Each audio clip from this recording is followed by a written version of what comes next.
Dunia di tahun 2050. Bayangkan, udara saja tidak berpihak kepada kita. Suhu memanas ekstrim. Sebagian orang terpaksa mendekam setiap hari di ruang ber-AC dengan handuk basah menyeka wajah. Mata terus berair. Dan kita hanya dapat tertidur di setiap subuh karena cuma itu waktu yang cukup sejuk. Di luar tembok rumah kita, peningkatan suhu menyebabkan kekeringan parah di banyak belahan dunia. Hanya orang kaya yang bisa membayar air. Keran-keran di tempat publik dikunci. Hutan-hutan terbakar. 2 miliar orang berhadapan langsung dengan suhu yang bisa meroket sampai 60 derajat Celcius. Titik panas di mana tubuh manusia tak dapat bertahan lebih dari 6 jam. 2050, permukaan laut naik drastis menyebabkan badai ekstrim. Kota-kota pesisir tersapu pasang dan banjir menewaskan ribuan dan menggusur jutaan orang. Beberapa kota terpadat di dunia tenggelam, termasuk Alexandria, Kairo, Mumbai, Shanghai, Bangkok, dan tentu saja Jakarta.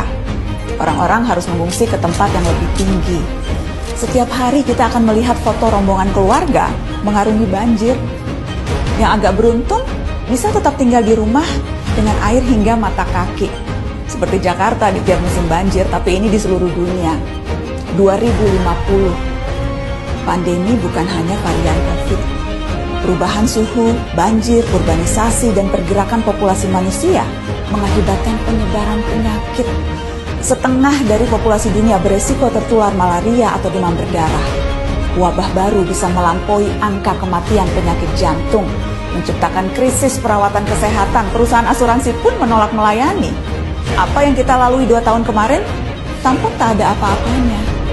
2050, kelaparan merajalela.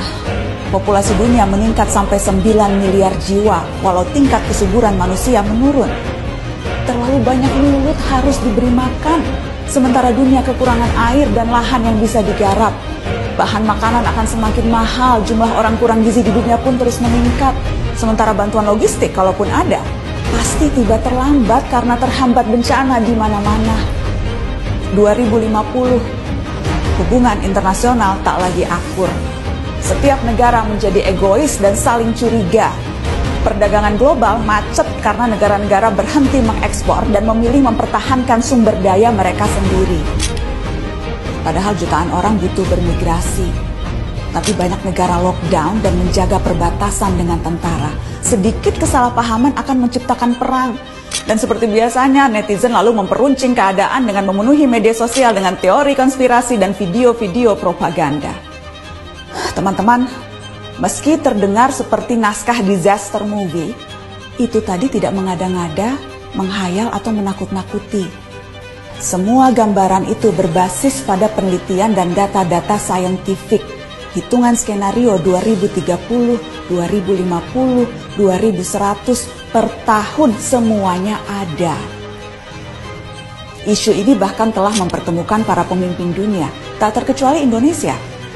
Kemarin Presiden Jokowi hadir dalam KTT COP26, sebuah forum tingkat tinggi yang diikuti 197 negara. Mereka membicarakan masa depan, rencana untuk menghalangi skenario-skenario tadi terwujud. Memang sulit, karena masing-masing negara punya kepentingannya sendiri. Akan ada tarik ulur yang berbelit-belit, tapi kesepakatan harus dilaksanakan.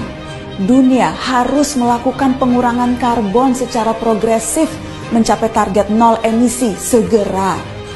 Negara-negara maju yang secara historis lebih bertanggung jawab harus mau membantu pendanaan negara-negara lain untuk ikut memerangi krisis iklim. Dunia berpacu dengan waktu. Gelisah tidak akan menghalangi 2050 sampai di kalender kita. Kita harus serius mempelajari isu ini, termasuk mengawal kebijakan dan langkah-langkah pemerintah. Sorotan terhadap COP26 menegaskan Indonesia selama tinggal di planet yang sama tidak terbebas dari resiko maupun tanggung jawab. Ada yang bisa kita lakukan sebagai individu, tentu saja itu perlu.